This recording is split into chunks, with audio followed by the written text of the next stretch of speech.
Welcome, everyone, to AEW Unrestricted, the official podcast of All Elite Wrestling. I am Aubrey Edwards with my best friend, Will Washington. I'm a referee. He works in creative, but once a week we get together and we talk about all of the things happening at AEW with awesome people that work at AEW or have been around AEW.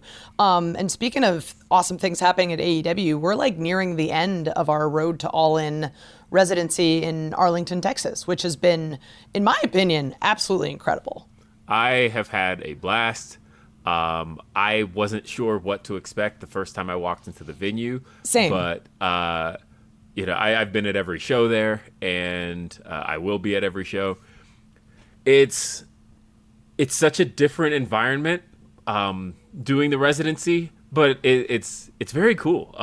One thing I want to give a shout out to is the Arlington, Texas catering, which has been people love the catering. That's the one thing I keep hearing is like, man, this catering's really good. There were churros the first day, and like from then on, I've been sold. Right. But anyway, it's such a just chill environment. Everybody's having a good time, and I couldn't be happier with how these shows are turning out. We've had some really cool signature moments, and you got to have you had to be the first female referee on a Ring of Honor pay-per-view. Correct. And that again in itself is just such a cool moment, especially for that pay-per-view. That was Right? such a great show, from top to bottom, and the fact that people keep walking away from these shows. I talk to fans after the shows, and they are just over the moon. They've got that energy high, and they just want to come back to the next ones. We've had multiple sold-out shows. I have zero complaints about this experience. It's been so good. It's been so great, and just seeing all of the fun, like, emotional moments that have happened. Like, having the Von Erichs and Dustin Rhodes win ROH six-man championships, right? Like, we literally have someone from the Rhodes family and people from the Von Erichs family holding gold in wrestling together. And that's just really, really special, especially in Texas. Yes. And, like, I haven't been a wrestling fan my whole life, but even I understand how special that is. And like Dustin and I are really close. Like he really helped us kind of come together as a women's locker room during the pandemic. So being a part of that match was super important to me. And it was just being able to like literally hand him his first title since he started working at AEW. Like, and it fits so naturally. Like just it seeing really him, does. seeing him with the belt. It's like I can't believe he hasn't had a belt in so long in his entire AEW tenure. But at the moment he was holding it, I thought, yes, this is where it belongs. It's also just been really good to have like this Texas crowd. Like I think the last time we did a residency was AEW Dark in Orlando. And like, yes, Orlando wrestling fans are great, but Texas fans will give most fans a run for their money because they are so into this. Like they want to be there. They're engaged the whole time. They're very energetic. We did the one day of tapings where we did 2 sessions. It was like 6 hours of wrestling and they were still loud as hell by the end of the day. It was insane. Yeah. I think the moment that I am still just over the moon about was a segment I produced on Collision, in which it was a backstage with a conglomeration. I do most of the conglomeration segments, but in this one, Mark had the idea to bring in Baby J.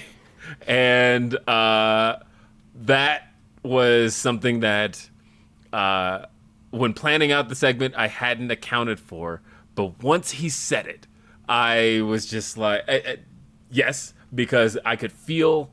You could feel the energy of those fans when you're backstage. You could feel kind of exactly what they're going to respond to. And I just knew the second that baby was on screen, they were going to erupt. And when it happened, and they did, and it was just such a moment. I have been thinking about that ever since. I probably watched it 100 times ever since. I'm so glad we uploaded it to the AEW YouTube because it's a special moment that Baby Jay Briscoe gets to be to make his AEW television debut. And it got to happen there. What a special moment in the city that Jay Briscoe had his last match.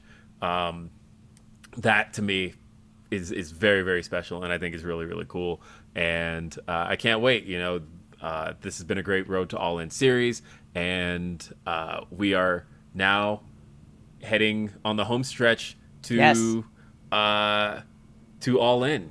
We were heading toward London. And speaking of London, we have a special guest today here on AEW Unrestricted. Who have we got here, Aubrey? Today's guest, I'm very, very excited because he's rather like taken our show by storm every time he shows up. We've got Tommy Billington here, everybody. Welcome to AEW Unrestricted, Tommy. Thank you so much for having me. It's a pleasure. We were just catching up before we actually started pressing record, and you're hanging out in Regina in Canada rather than Calgary. When did you make the move? So it was actually just recently. So I was staying in Calgary. Well, I was actually making trips back and forth to Calgary and England since 2022. Holy shit. So I'd be flying back and forth every week because I lived in the UK. And then in about December of 2023, I decided there's no point in doing this flying no more, so I'll just stay in Calgary full time and just make more of a living out here. And then actually, I was looking for somewhere else to maybe move somewhere else. And then when AEW actually contacted, I thought, well, this is a perfect time. So I thought, well, I've always liked the countryside and, peaceful lakes and hills. So I was like, you know what? I'll make the move now whilst I'm able to, Exactly. Well, let's talk about the Dynamite Kid Tommy Billington, because I was sitting in the creative meeting when it first came up that you would be working that first episode of Collision you did back in May.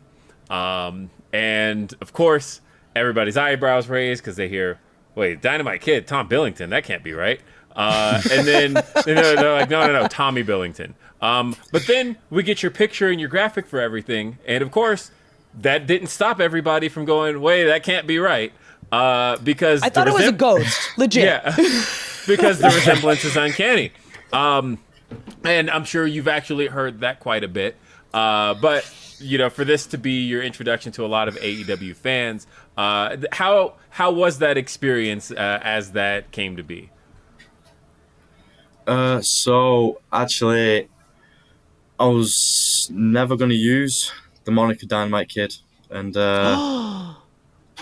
it was actually up until 2 weeks before AEW that I actually started using it, because I was really funny about using that because I didn't want people to get the wrong impression. I'm just leeching off that sort of name just to boost where I need to be.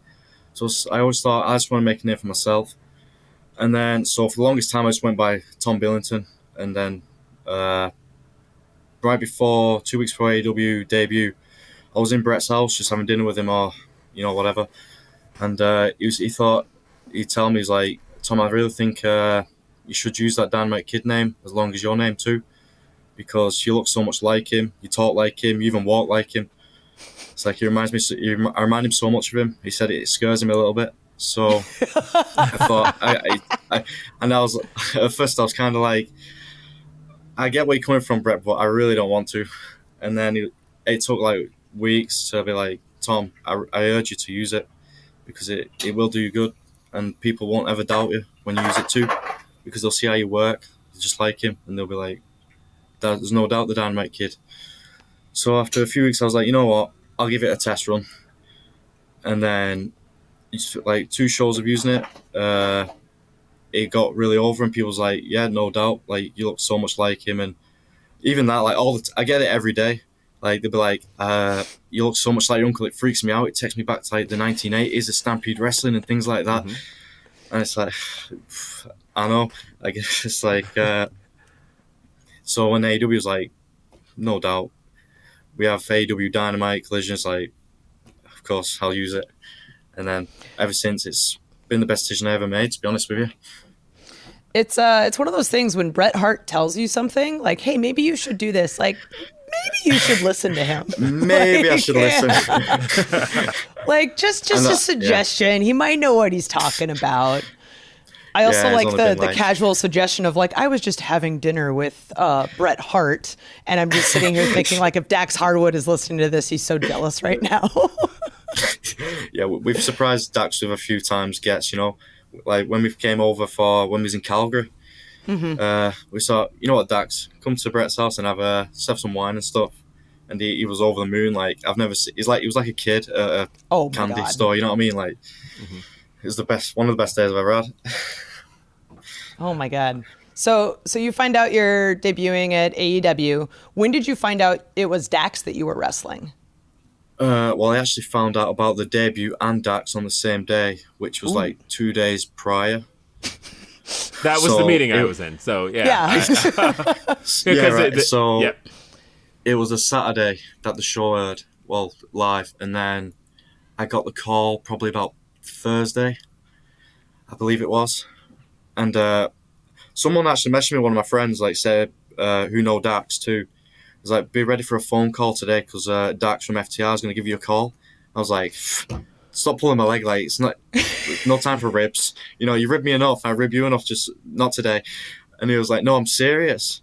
I was like, all right. I didn't believe him. And then all of a sudden I get this like text message on WhatsApp like, is this Tom? I was like, yeah. And I was like, can you just have a quick phone call with me? I was like, all right, who's this? He was like, oh, it's Dax. I was like, no way. And then he gave me a call. I was like, so we're looking for an opponent for me on Saturday night.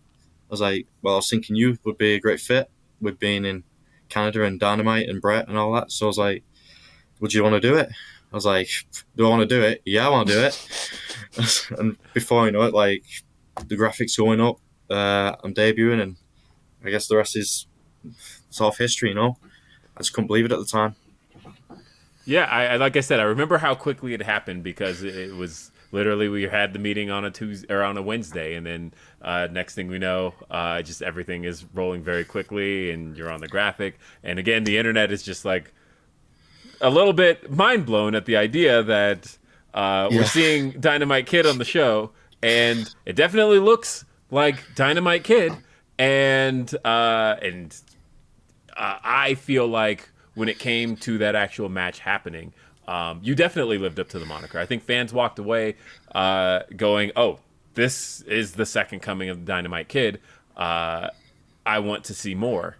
And I think anybody who had any questions about it had those answered. Talk to us a little bit about what it was like being in the ring with Dax and being in that ring in Calgary and feeling the energy of those fans. Well, obviously, I couldn't have chosen a better first opponent to debut with the history with Dax being pretty much Bret's number one fan, Bret being sort of like my number one mentor all my life. You know, I've known him since I've been around, really, and it's all connected so well, and I couldn't ask for a better just time, opponent, venue, you know, Canada, and I don't know, like, I will admit, yeah, the nerves were kicking in because obviously Dynamite Kid, Tommy Billington and stuff like that was like, it's big boots to fill. So I'm glad it was so short notice because I wouldn't have liked a month to sit on it. So I'm glad I got in there like as soon as possible to show them what I've known all along, you know. And just the audience's energy, like I've never felt energy like it. You know, AEW is just on another level right now, and it was such a blessing to finally get an opportunity to wrestle such a good wrestler, one of the best in the world, if not the best right now, especially best tag team, and to actually learn and get that experience. It's truly one of a kind moment that I'll cherish forever, you know. It's kind of interesting because I didn't think about it until you said it, that having such short notice is actually kind of beneficial because then you're not like overthinking it, right? Like if you had known this was coming, there's just like, okay, maybe I do this, maybe I do this. I don't know. Is that too much? I don't, but like just being able to go in and be you, even though you are using your uncle's moniker, it proved successful because it was just such an excellent match. I mean, Dax like leaves you in the ring after, you have this great reception from the fans. Eventually you come back and wrestle again, and we'll talk more about that. But my favorite thing is I think you posted a picture of you and Bret studying the match afterwards. Yes, we did. Which is so great. What was that like? What was that like having Bret kind of review your match for you, having him being such a big mentor? So yeah, as soon as the day was over, we text Bret. I was like, so tomorrow, can we like come to your house and like watch this straight away? Because I'd like to have some pointers and everything. Because there's always room for learning, no matter what level you're at. So I was like, I want to go around. I just want his opinion, just for curiosity. Whether he says it's the worst thing ever, and that Dynamite Kid was the terrible idea, we should never do it again, or how great it was. And we went round, and he watched it. He just thought it was so fantastic, and he was like, he couldn't have been more prouder, especially me and of Dax. He was actually really proud of Dax too for giving such a good effort, and for the both of us doing such a good job. And like I said, I trust Bret's word above anybody's. So just having him look it over and give me pointers here and there, it was just, I can't ask for anything better, to be honest. What a mind to get to learn from. And honestly, I want to hear more about what that experience was like. And I think everybody else will want to hear about that right here when AEW Unrestricted continues. We've got more after this. Unrestricted. AEW Unrestricted. It's Aubrey and Will. We are with Dynamite Kid Tommy Billington. Tommy, I actually wanted to ask you a little bit about what your wrestling fandom was like coming up, and what you took in as far as, obviously, you have the family connection. But as far as your affection for professional wrestling, what was that like for you coming up? Yeah, it's pretty funny because I feel like it's always been there no matter what. It's like even before I realised what professional wrestling was, it was always ingrained in my mind anyway. So it's like 3 years old, 4 years old, we'd have like this big giant red crash mat with two makeshift turnbuckles, like that was really tall. And me and my brother, like he was about 2 years old, I was about 4 because 2 years difference, and we just honestly just wrestle all the time, practice all these frog splashes off the top and everything like that, to snap suplexes.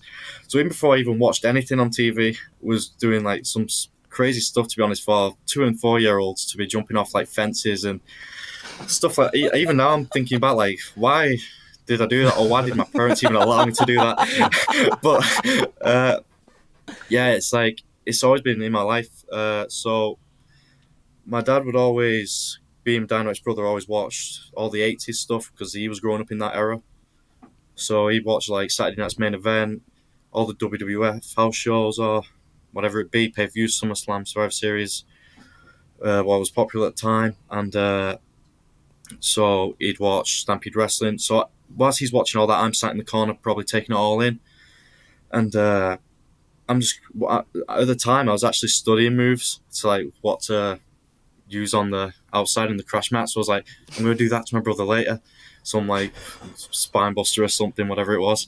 Oh, I was boy. like, so I'd always just sort of take it in no matter what. Like I always had an open mind to learning it and that sort of thing.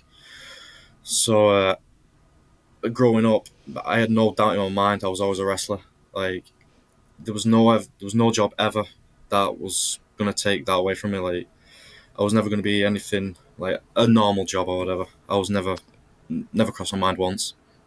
Makes total sense. I mean, when you grow up around it and you're watching it from the age of 2, giving your brother spine busters and stuff in a living room, and no one's stopping you, it's like, well, clearly this is the direction that you've set for yourself. Yeah. So when did you start training, and how did that whole process work? So at first, I got to about 9, 10 years old, and I was like, I was telling my dad and things like that, like, can I be a professional wrestler? Can I go train in a ring and with an actual coach and stuff? And we actually tried to reach out to Marty Jones at the time, an old school world sport wrestler, and he said, you're too young right now, so come back when you're 16, and that's more appropriate. Good. It's a very responsible adult thing to do. Which I'm thankful Which for, we really. don't hear that often, so no, that's Correct. actually great. Good on him. And then, so in the meantime, I said the closest thing to do was become an amateur wrestler. So Olympic style wrestling. So from 10 till about 15, I did the actual grappling wrestling and catch as catch can, and just won a few. Like got some medals going in there and learning that. And then I was in school. Medals. Just got some medals, no big deal. But, So it was all the way through school. I'd be like, people would ask me like, what am I doing when I leave? So this is about 15, 16. I was like, well, I'm actually going to go and become a professional wrestler. And at the time, I can see where they was coming from when they was laughing at me and be like, come on, Tom, like, what are the actual chances of you becoming a wrestler? Like, Pretty high. It was like, have a plan B at least, and just get a proper job and just be normal or whatever. And then I was like, no, I'm not doing that. I was like, I don't want to listen to you. Like, you're my friends and everything, but I'm not listening to that. Like, I know what path I'm meant to be on. So the last week of school, I was done with school. Like, I hated it. So I'd even set my exams, like the final exams. I just left and started wrestling school. So, but the 2 weeks before wrestling school, I was going to my dad every day, being it's going to the end of my school year. I'm leaving school for good now. Can I go do that wrestling? He's like, yeah, I'll take you next week. And then next week comes, we didn't go. So the week comes after, I'm like, can we go? He's like, yeah, I'll take you next week. And I come back to him, we don't go that week either. I come back the third week, I'm like, Dad, can we go to wrestling school? I'm serious about this. And he's like, are you really wanting to be a wrestler? I was like, yeah, I want it more than anything. And he was like, all right, I'll take you then. This Saturday, I'll take you.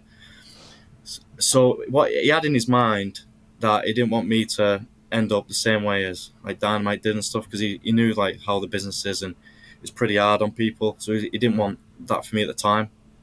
And then he's like, I'll take you then. And he ended up taking me a Saturday. And that's when we did meet Marty Jones, and he did teach me. And the first time I went, he was just teaching me the basics, the rolls, the bumps and stuff like that, and what you do in wrestling school. And apparently I was doing it so good that Marty Jones turned around to my dad and was like, there's no way it's his first time in a wrestling ring. My dad was like, I'm telling you, it is. It's like, wow. He's only just left school. So after my dad saw that, he was like, he's got it. Like, he knows what he's doing. Like, he's got like the gene that's not so easy to come by. Because my dad did try professional wrestling for a bit, and it just wasn't for him. Because he was training with Dynamite, and Dynamite was pretty tough in those days. Like, towards the end of his career, like, he just dropped, like, back suplex my dad on his head and things like that. Just whatever. That was my dad's training, so my dad was kind of like, yeah, not for me. So he kind of thought that's what they do to me. Like, I go in with the wrong attitude, being like, oh, this is going to be easy, and then get dropped on my head and then be like, cry about it or whatever. But when he seen how well I was doing, he was like, yeah, I'll let you do this now. And then from there on, it's just history, really. Just training every week. And how long was it after that you eventually got to have your first match? So I started in June 10th, 2017, and my first match was December 23rd, 2017. So about 6-7 months, something like that. So not too long at all, to be honest. Yeah, no, that's pretty quick. You literally started training like a month before I did. That's crazy. Really? Oh, yeah. July 2017. That's wild. What a great summer for both of us. Jeez. Absolutely. So you'd said your brother's like 2 years older than you, right? Or 2 years younger? 2 years younger. 2 years younger. So when did he start training with you? So he came the first day with me, but he was just spectating it because he was actually going to get signed by a soccer team at the time, Manchester City or something like that, like a full-time contract. Damn. So he had his, I know. So I had his, he had his mindset on that. So he came watching me, and then he was like, "Wow, this looks really difficult, but it looks really good." And then I went the week after on my own, or with my dad just traveling. We did another session, and my brother saw like the Facebook Live training session. He was like, I really want to give this a go. And then he was like, well, you come down next week, and I'd like to have a training buddy of sorts, someone I bond with. And then so he came with me, and he was just as much of a natural to it. Like, he could do everything. So he could do the flips and everything day one. Oh my god. So he was like, I was like, well, no brainer, do that. And he was like, yeah, I'll do it. Like, it's so much fun. he can like show off his athletic ability and things like that, and he loved it as much as me. So it was about 2 weeks after that, after my initial session. Well, so the two of you, of course, got to wrestle as a tag team. And, of course, tag team wrestling having its own kind of unique experience. What was it like kind of building the dynamic between you two and I guess, for lack of a better term, being the dynamic duo, but building that dynamic between the two of you. So what was that like, and how do you feel that dynamic grew over time over those last few years?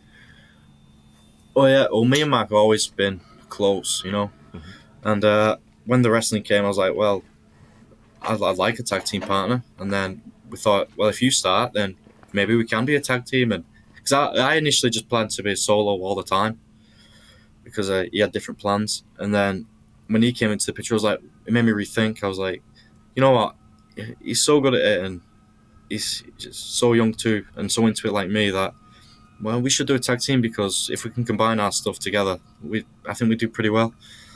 And then, before you know, it was like, from there on, like, first show, we tag teamed and was like, well, yeah, we'll do this from now on. Like, we're forever a tag team. Like, and it made us, like, really close too. Like, we was close before, but traveling the road together and doing shows together as well, it made us, like, unbreakable, And, for the longest time, we just tag teaming, like even just up until recently, before this AEW debut came up, we was non-stop tag teaming and things like that, and we just unbreakable.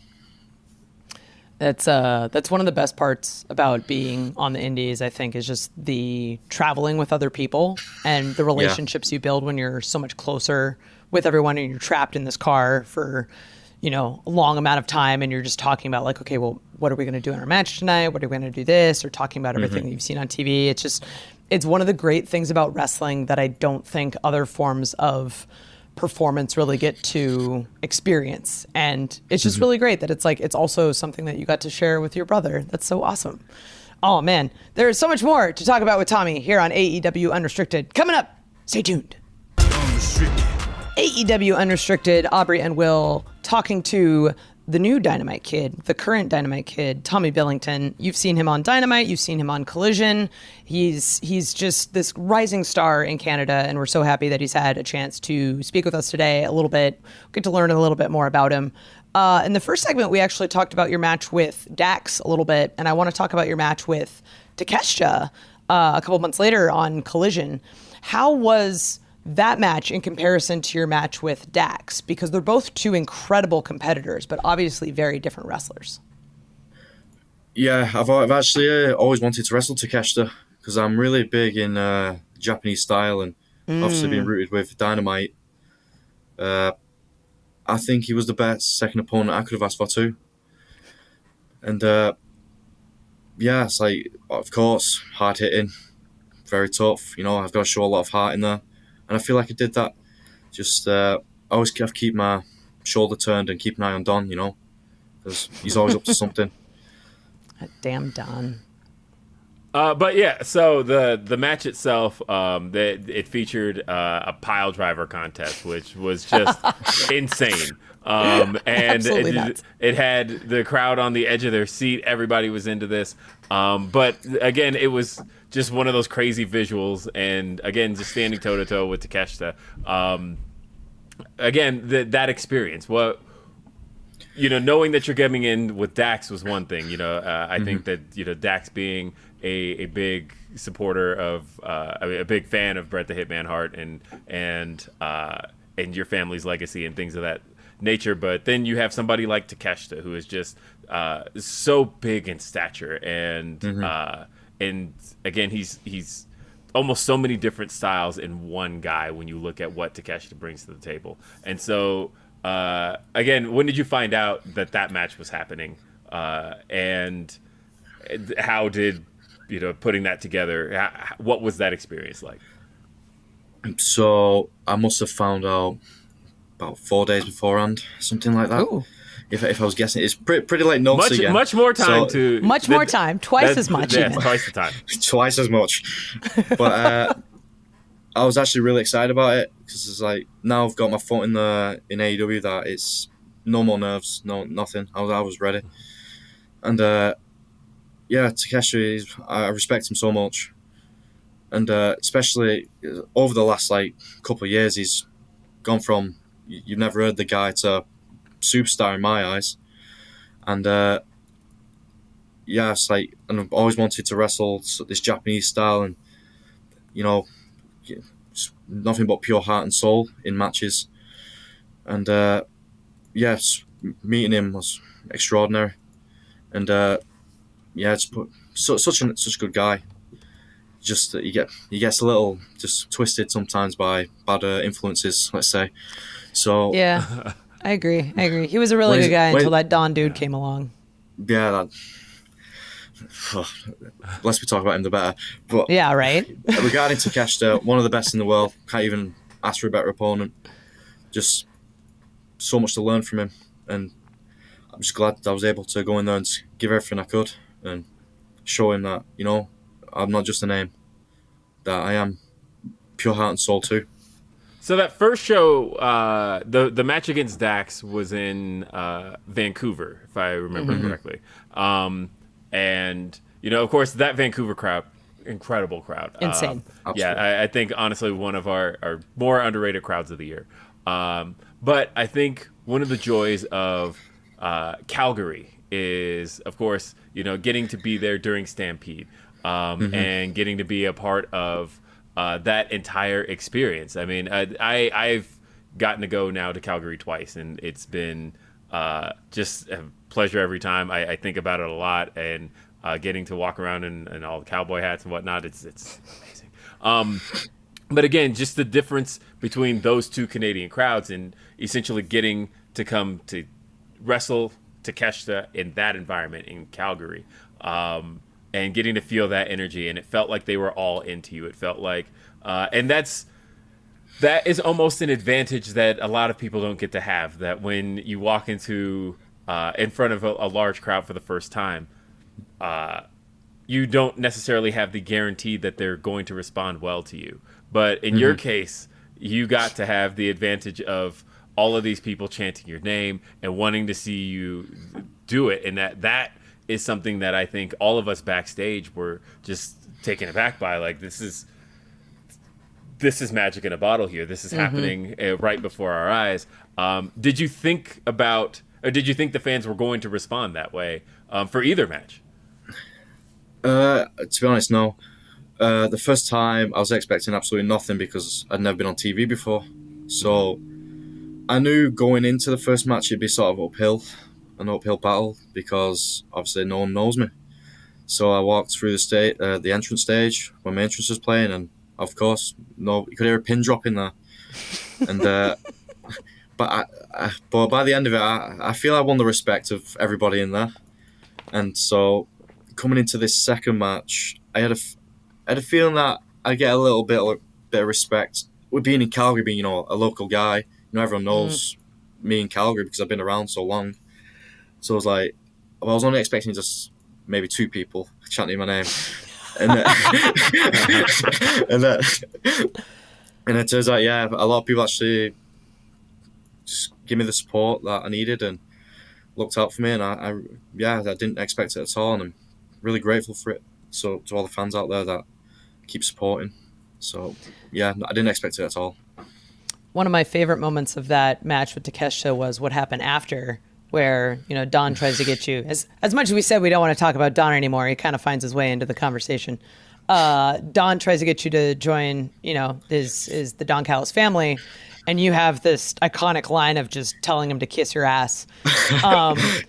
So it's funny because like microphone time on a wrestling show is so precious.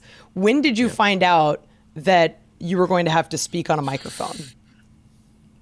I'd say probably an hour before the match. Like, actually, it sounds about right. They're pretty good at telling me last minute. Like, just throw Tom in. It's pretty good if you just throw him in last minute. So I do appreciate that, because I don't. It's worked out well for you. Yeah, I don't like thinking too much, so I just put me on the spot. I probably can do pretty good on the spot, but pretty quick beforehand.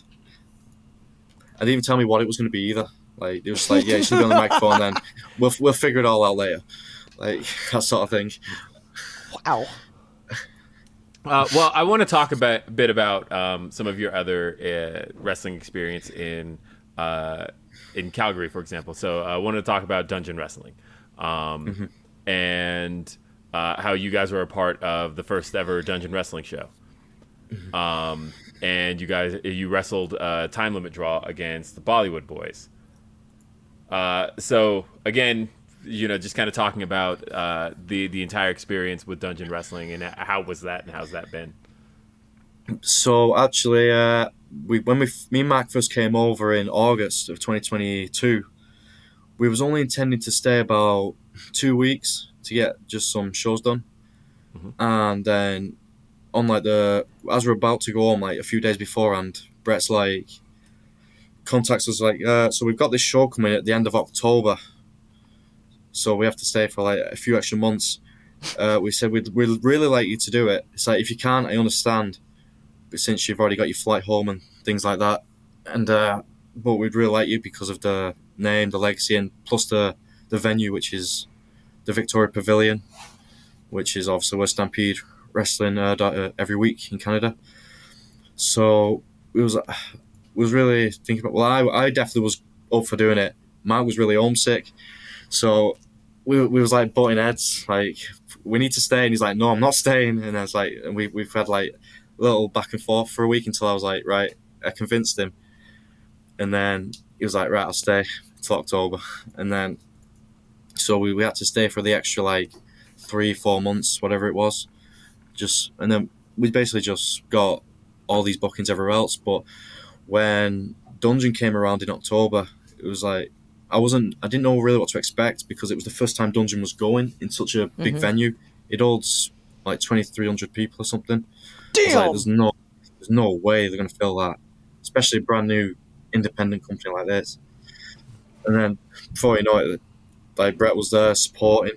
Like, even Bret was there to look over all the matches. He pretty much booked all the matches, got all the wrestlers in.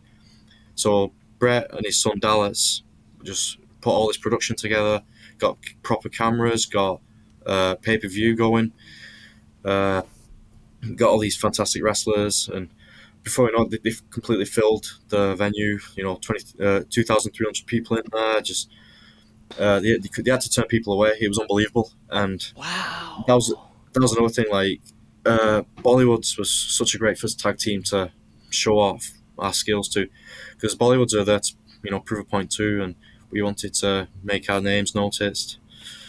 So we just got to have such a great match, I believe, and it's unbelievable atmosphere. It felt like going back in time. Like, it felt like I was living in the 80s right then, and like just kids screaming everywhere, and such a great family show. And ever since, it's just been on fire. Just every month or two they'll run a show and do fantastic stuff. So I'm grateful to be a part of it. That's awesome. I want to talk a little bit about your father, just because you'd said that he, brings you your wrestling training the first time, and he wasn't a wrestler himself, but was a great lover of professional wrestling and obviously a huge supporter of you. Fortunately, he passed away January of last year. What do you think he would say about your work so far in AEW? I know he'd actually be unbelievably proud, because he was just that kind of guy. No matter what show, if I was at a show with 20 people in there, he'd be just unbelievably proud. He just couldn't believe it. Like, he's just so happy for his sons, me and Mark, doing such a great job, and just respecting professional wrestling, and just giving it everything we've got, no matter what, like, no days off. And I just know right now he'd be so unbelievable, so proud, and he'd probably have a few tears in his eyes if I was a guessing man, because he'd be like, finally, like, the time has come. What he's been fighting along with us so long, because he supported us through it all too. Like, when we first started, we didn't, obviously, indie shows, we don't have cameras and stuff like that. We get privileged so much with AEW, so he literally drive with us in the in the car to the venue, and he'd literally pull his phone up like that and record it. And we made our own YouTube channel and started posting every single match we've ever done on there. So he's pretty good, and he was pretty good at making graphics too. So he'd do things like that for us, and he made sure we was on the right path. So I think if he was here now and could see that it's all paid off, he wouldn't believe it. He'd be so over the moon. Yeah, I feel like just watching you now, I think he'd be incredibly proud because we're all incredibly proud of you. Yes. And the thing is, Thank you. we're still in the beginning stages. There's still so much more to come Absolutely. for Tommy Billington. And this story still has a lot more to go. And we hope to catch up with you when that time comes.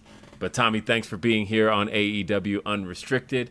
You all can catch new episodes of AEW Unrestricted every Thursday on your favorite podcast platforms. We've got audio episodes available Thursdays. We've got video episodes available on our YouTube channel every Monday. AEW Dynamite airs every Wednesday on TBS. We've got AEW Rampage every Friday on TNT. AEW Collision every Saturday on TNT. And, of course, Ring of Honor available on Honor Club. Watch ROH.com every Thursday. Tommy, thanks for being here on AEW Unrestricted. I'm Will Washington.